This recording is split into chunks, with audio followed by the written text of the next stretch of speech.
ಪ್ರಜ್ವಲ್ ರೇವಣ್ಣ ಬಂಧನ ಫಿಕ್ಸ್. ಆ FIR ಕಾಪಿಯಲ್ಲಿರುವ ವಿಷಯಗಳನ್ನು ನೋಡ್ತಾ ಹೋದಾಗ ಪ್ರಜ್ವಲ್ನ ಕಾಮಪುರಾಣದ ನೆಕ್ಸ್ಟ್ ಲೆವೆಲ್ ಗೊತ್ತಾಗುತ್ತೆ. ವಿಡಿಯೋ ರಿಲೀಸ್ ಆಗಿದೆ. ವಿಡಿಯೋದಲ್ಲಿ ಹಲವಾರು ಹೆಣ್ಣು ಮಕ್ಕಳ ವಿಡಿಯೋಗಳನ್ನು ಚಿತ್ರೀಕರಿಸಿರುವುದು ಗೊತ್ತಾಗಿದೆ. ಪ್ರಜ್ವಲ್ ರೇವಣ್ಣ ಅವರದ್ದು ಎಂದು ಹೇಳಲಾಗುತ್ತಿರುವ ಅಂತ ಹೇಳ್ತಾ ಇದ್ವಿ. ಈಗ ಒಬ್ಬ ಸಂತ್ರಸ್ತೆಯೇ ಬಂದು, ವಿಡಿಯೋದಲ್ಲಿರುವ ಸಂತ್ರಸ್ತೆಯೇ ಬಂದು ನನ್ನನ್ನು ಹಿಂಗೆ ಬಳಸ್ಕೊಂಡಿದ್ರು, ಗನ್ ಪಾಯಿಂಟಲ್ಲಿ ನನ್ನನ್ನು ಲೈಂಗಿಕವಾಗಿ ಬಳಸಿಕೊಂಡು ಅದನ್ನು ವಿಡಿಯೋ ಸಹಿತ ಮಾಡಿಕೊಂಡು ಆ ವಿಡಿಯೋವನ್ನು ಸಾಕ್ಷಿಗೆ ಅನ್ನುವಂತೆ ಇಟ್ಟುಕೊಂಡು ಎಲ್ಲಾದರೂ ಹೊರಗಡೆ ಅದ್ರ ಬಗ್ಗೆ ಬಾಯ್ಬಿಟ್ರೆ ಈ ವಿಡಿಯೋ ಬಿಡ್ತೀನಿ, ಇದರಲ್ಲಿ ನನ್ನ ಮುಖ ಇಲ್ಲ, ನಿನ್ನ ಮುಖ ಮಾತ್ರ ಇರೋದು, ಮಾನ ಮರ್ಯಾದೆ 3 ಕಾಸು ಹರಾಜಾಗುತ್ತೆ, ವಿಡಿಯೋ ಹೊರಗಡೆ ಬಿಡ್ತೀನಿ ಅಂತ ಬೆದರಿಸಿದ್ದಾರೆ. ಹಾಗೆ ಆ ವಿಡಿಯೋನ ಇಟ್ಕೊಂಡು ಇದನ್ನು ಹೊರಗಡೆ ಬಿಡ್ತೀನಿ ಅಂತ ಹೇಳಿ ಪದೇ ಪದೇ ನನ್ನನ್ನು ಕರೆಸ್ಕೊಂಡು ಈ ರೀತಿ ಲೈಂಗಿಕವಾಗಿ ಬಳಸ್ಕೊಂಡಿದ್ದಾರೆ, ನನ್ನನ್ನು ಅತ್ಯಾಚಾರ ಮಾಡಿದ್ದಾರೆ ಅಂತ. ಕಷ್ಟಪಟ್ಟು ತಗೊಂಡಿರೋ ಚಿನ್ನನ ಕಡಿಮೆ ಬೆಲೆಗೆ ಮಾರೋಕ್ಕಾಗತ್ತಾ? ಒಳ್ಳೆ ಬೆಲೆ ಸಿಗೋ ಕಡೆ ಮಾರ್ಬೇಕು. ಇಷ್ಟು ಕಡಿಮೆ ಚಿನ್ನಕ್ಕೆ ಅಧಿಕ ಬೆಲೆ ಕೊಡೋದು ಅಭಯ ಗೋಲ್ಡ್ ಬಯರ್ಸ್ ಮಾತ್ರ. ನಮಸ್ಕಾರ, ಸ್ಪೀಡ್ ಪ್ಲೇಸ್ ಕರ್ನಾಟಕದ ವಿಶೇಷ ಕಾರ್ಯಕ್ರಮಕ್ಕೆ ಸ್ವಾಗತ. ನಾನು ನಿಮ್ಮ ಕಿರಿಕೀರ್ತಿ. ಪ್ರಜ್ವಲ್ ರೇವಣ್ಣ ಈ ಹಿಂದೆ ಏನು ಒಂದು ಕೇಸ್ ಫೈಲ್ ಆಗಿತ್ತು, ಅದರಲ್ಲಿ A2 ಆಗಿದ್ರು. ಅದರಲ್ಲಿ ಏನೋ ತುಂಬ ಬಂಧನ ಭೀತಿ ಆಗುವಂತಹ ಟೆನ್ಷನ್ ಏನಿರಲಿಲ್ಲ ಅನ್ಸುತ್ತೆ. ಬಿಕಾಸ್ ಬೆಳಗ್ಗೆನೂ A1 HD ರೇವಣ್ಣ ಅವ್ರಿಗೂ ಬಂಧನ ಭೀತಿ ಏನಿಲ್ಲ, ಅದಕ್ಕೆ ಬೇಲ್ ತಗೊಳ್ಳೋ ಅವಶ್ಯಕತೆ ಏನಿಲ್ಲ ಅನ್ನೋ ಅರ್ಥದಲ್ಲಿ ಕೆಲವು ಸುದ್ದಿಗಳನ್ನು ಬೆಳಗ್ಗೆ ನೋಡ್ತಾ ಇದ್ವಿ. ಆದರೆ ಈಗಾಗಿರೋ ಡೆವಲಪ್ಮೆಂಟ್ನಲ್ಲಿ ಪ್ರಜ್ವಲ್ ರೇವಣ್ಣ ಬಂಧನ ಫಿಕ್ಸ್. ಯಾಕೆಂತಂದರೆ ಈಗಾಗಿರೋದು ಅತ್ಯಾಚಾರದ ಆರೋಪ, ಅತ್ಯಾಚಾರದ ಕೇಸ್. CIDಯಲ್ಲಿ ಮೇ 1ನೇ ತಾರೀಕು ಅಂದರೆ ನಿನ್ನೆ ಕೇಸ್ ಫೈಲ್ ಆಗಿದೆ. ಅದರ ಪ್ರಕಾರ ಅಲ್ಲಿ JDSನ ನಾಯಕಿಯೊಬ್ಬರು, ಅವರು ಜಿಲ್ಲಾ ಪಂಚಾಯತ್ ಮೆಂಬರ್ ಆಗಿದ್ರಂತೆ ಹಾಸನದಲ್ಲಿ. ಅವರು ಗೌಪ್ಯವಾಗಿ ನೇರ ಅವ್ರನ್ನ ಕರ್ಕೊಂಡೋಗಿ ಜಡ್ಜ್ ಎದುರುಗಡೆ ಸ್ಟೇಟ್ಮೆಂಟ್ ರೆಕಾರ್ಡ್ ಮಾಡಿಸಿದಾರಂತೆ. ಆ FIR ಕಾಪಿಯಲ್ಲಿರುವ ವಿಷಯಗಳನ್ನು ನೋಡ್ತಾ ಹೋದಾಗ ಪ್ರಜ್ವಲ್ನ ಕಾಮಪುರಾಣದ ನೆಕ್ಸ್ಟ್ ಲೆವೆಲ್ ಗೊತ್ತಾಗುತ್ತೆ. ವಿಡಿಯೋ ರಿಲೀಸ್ ಆಗಿದೆ. ವಿಡಿಯೋದಲ್ಲಿ ಹಲವಾರು ಹೆಣ್ಣು ಮಕ್ಕಳ ವಿಡಿಯೋಗಳನ್ನು ಚಿತ್ರೀಕರಿಸಿರುವುದು ಗೊತ್ತಾಗಿದೆ. ಕೆಲವು ಕಡೆ ಸ್ವಇಚ್ಛೆಯಿಂದ, ಕೆಲವರನ್ನ ಫೋರ್ಸ್ಫುಲಿ ಅನ್ನುವ ಹಾಗೆ ವಿಡಿಯೋಗಳಲ್ಲಿ ಹೆಣ್ಣು ಮಕ್ಕಳನ್ನ ತೋರಿಸಲಾಗಿದೆ. ಆದರೆ ಎಲ್ಲೂ ಸಹಿತ ಪ್ರಜ್ವಲ್ ಅವರದು ಎಂದು ಹೇಳಲಾಗುತ್ತಿರುವ ಏನು ಪೆನ್ಡ್ರೈವ್ನ ವಿಡಿಯೋಸ್ನಲ್ಲಿ ಪ್ರಜ್ವಲ್ ಅವರಿಲ್ಲ. ಓಕೆ, ಆದರೆ ಯಾಕೆ ಈ ಸ್ಟೋರಿ, ಏನಕ್ಕೆ ವಿಡಿಯೋ ಮಾಡ್ಕೋತಾರೆ ಅನ್ನೋದಕ್ಕೆ ಉತ್ತರವಾಗಿ ಈ ಒಂದು FIR ಕಾಪಿಯಲ್ಲಿ ಉತ್ತರ ಸಿಗ್ತಾ ಹೋಗುತ್ತೆ. ಯಾಕಂತಂದರೆ ಆ ಸಂತ್ರಸ್ತೆ ಹೇಳಿರುವ ವಿಚಾರವನ್ನು FIRನಲ್ಲಿ ಏನು ಹೇಳಿದಾರೋ ಅದನ್ನು ಹೇಳ್ತಾ ಹೋಗ್ತೀನಿ ನಾನೀಗ. ಇದು 2021ರಿಂದ 2024ರವರೆಗೆ ಮಧ್ಯದಲ್ಲಿ ನಡೆದಿರುವಂತಹ, ಹಲವು ಬಾರಿ ನಡೆದಿರುವಂತಹ ಅತ್ಯಾಚಾರ ಪ್ರಕರಣ. ಮೊದಲನೇ ಸಲ 2021ರದ್ದು. ಇವರು MP ಆಫೀಸ್ ಇದೆಯಲ್ಲ ಹಾಸನಲ್ಲಿ, ಅಲ್ಲಿಗೆ ಹೋಗ್ತಾರಂತೆ. ಇನ್ನು ಒಂದು BCM ಹಾಸ್ಟೆಲ್ನಲ್ಲಿ ಒಂದಿಷ್ಟು ಹೆಣ್ಣುಮಕ್ಕಳಿಗೆ ಅಡ್ಮಿಷನ್ ಆಗುವ ವಿಚಾರದಲ್ಲಿ ಮಾತಾಡಲಿಕ್ಕೆ ಅಂತ ಹೋಗ್ತಾರೆ. ಅವತ್ತು ಸಿಕ್ಕಾಪಟ್ಟೆ ಬ್ಯುಸಿ ಇರ್ತಾರೆ. ಹಾಗಾಗಿ ಅವರು ನನಗೆ ಸಿಗೋದಿಲ್ಲ, ಅವತ್ತು ನಾಳೆ ಬನ್ನಿ ಅಂತ ಹೇಳಿಬಿಡ್ತಾರೆ. ಮತ್ತೆ ಮಾರನೇ ದಿನ ಹೋಗ್ತೀನಿ ನಾನು.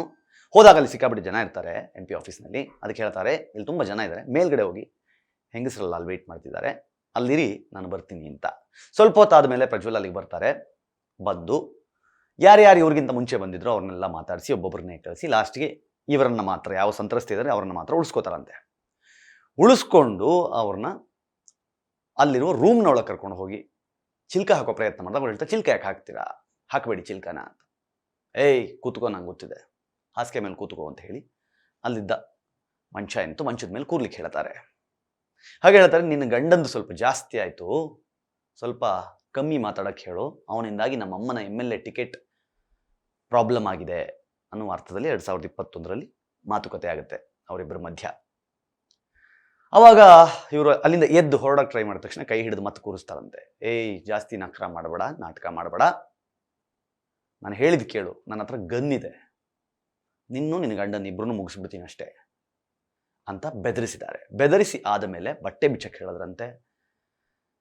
ಹೆದರಿಸಿ, ಬೆದರಿಸಿ, ಬಟ್ಟೆ ಬಿಚ್ಚಿಸಿ, ಲೈಂಗಿಕವಾಗಿ ಉಪಯೋಗಿಸಿಕೊಂಡು, ಅವರು ಹೇಳಿದ ಹಾಗೆ ಕೇಳದಿದ್ದರೆ ಕೊಲ್ಲುವ ಬೆದರಿಕೆಯನ್ನು ಹಾಕಿ ಲೈಂಗಿಕವಾಗಿ ಬಳಸಿಕೊಂಡು ಅದನ್ನು ವಿಡಿಯೋ ಸಹಿತ ಮಾಡಿಕೊಂಡು ಆ ವಿಡಿಯೋವನ್ನು ಸಾಕ್ಷಿಗೆ ಅನ್ನುವಂತೆ ಇಟ್ಟುಕೊಂಡು ಎಲ್ಲಾದರೂ ಹೊರಗಡೆ ಅದ್ರ ಬಗ್ಗೆ ಬಾಯ್ಬಿಟ್ರೆ ಈ ವಿಡಿಯೋ ಬಿಡ್ತೀನಿ, ಇದರಲ್ಲಿ ನನ್ನ ಮುಖ ಇಲ್ಲ, ನಿನ್ನ ಮುಖ ಮಾತ್ರ ಇರೋದು, ಮಾನ ಮರ್ಯಾದೆ 3 ಕಾಸು ಹರಾಜಾಗುತ್ತೆ, ವಿಡಿಯೋ ಹೊರಗಡೆ ಬಿಡ್ತೀನಿ ಅಂತ ಬೆದರಿಸಿದ್ದಾರೆ. ಹಾಗೆ ಆ ವಿಡಿಯೋನ ಇಟ್ಕೊಂಡು ಇದನ್ನು ಹೊರಗಡೆ ಬಿಡ್ತೀನಿ ಅಂತ ಹೇಳಿ ಪದೇ ಪದೇ ನನ್ನನ್ನು ಕರೆಸ್ಕೊಂಡು ಈ ರೀತಿ ಲೈಂಗಿಕವಾಗಿ ಬಳಸ್ಕೊಂಡಿದ್ದಾರೆ, ನನ್ನನ್ನು ಅತ್ಯಾಚಾರ ಮಾಡಿದ್ದಾರೆ ಅಂತ ಹೇಳಿ ಈಗ FIR ಅನ್ನು ದಾಖಲಿಸಿ ಜಡ್ಜ್ ಎದುರುಗಡೆ ಹೇಳಿಕೆಯನ್ನು ರೆಕಾರ್ಡ್ ಮಾಡಿದ್ದಾರೆ.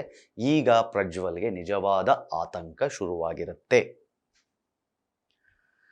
ಇಲ್ಲಿ SIT ಅವರು ಇದರ ಏನು ಕೇಸ್ನ ಹಿಂದೆ ಬಿದ್ದಾಗ ಅಲ್ಲಿ ವಿಡಿಯೋಗಳಲ್ಲಿ ಇರುವಂತಹ ಹೆಣ್ಣು ಮಕ್ಕಳನ್ನು ಗೌಪ್ಯವಾಗಿ ಕರೆದು ಅವರಿಂದ ಸ್ಟೇಟ್ಮೆಂಟ್ ತಗೊಂಡು ಏನಾಗಿದೆ, ಇದು ಫೋರ್ಸ್ಫುಲಿ ಆಯ್ತಾ ಅಥವಾ ಏನಾದರೂ ದರ್ಪದಲ್ಲಾಯ್ತಾ ಅಥವಾ ನಿಮ್ಮಿಚ್ಛೆಯಂತೆ ಹೋಗಿದ್ರಾ ಅಂತ ಕೇಳುವ ಸಮಯದಲ್ಲಿ ಈ ಸಂತ್ರಸ್ತೆಯನ್ನು ಕರೆದು ಮಾತನಾಡಿಸಿದಾಗ ಅವರು ಕೊಟ್ಟ ಭಯಾನಕ, ತಲೆ ತಿರುಗಿಸುವ ಮತ್ತು ಶಾಕ್ ಆಗುವಂತಹ ಹೇಳಿಕೆ ಇದಾಗಿತ್ತು.